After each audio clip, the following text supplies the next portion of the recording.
For a holiday picnic, how about some corn on the cob, fresh from the grill? Chef Bobby Flay knows just how to do it. My first memory of eating corn was in my mom's kitchen. I was probably around 5 or 6, and I distinctly remember her pulling a plastic pouch out of some boiling water with a pair of tongs. My mother took a pair of scissors and exclaimed, "This is Mexicali corn, and you're gonna love it." Well, to this day, that experience has inspired me to treat corn with the respect that it deserves. And boy, do I love it now. I make everything from a fresh corn tamale with shrimp and garlic to sauteed fish crusted with corn. Now, not just the yellow, but white and blue corn too. And then there's my corn ice cream. Yes, ice cream.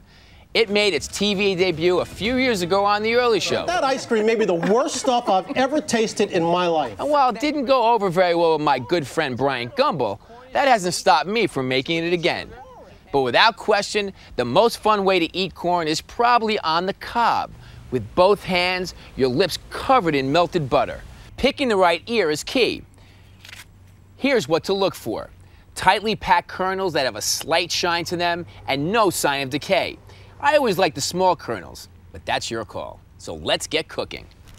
Peel back the husks without detaching them from the base and the ear and remove all of the silks. They're inedible and the only useless part of the corn. Next, dip the whole ear into some water for about 10 seconds to add moisture to the corn while it cooks.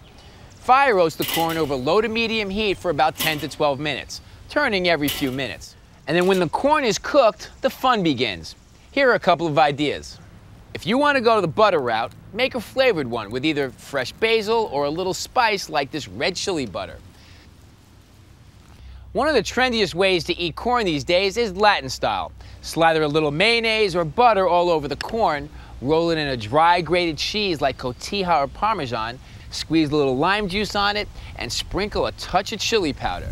And you got a meal all in itself. Yeah, I'd probably give up on the corn ice cream. But grilled corn on the cob? Never.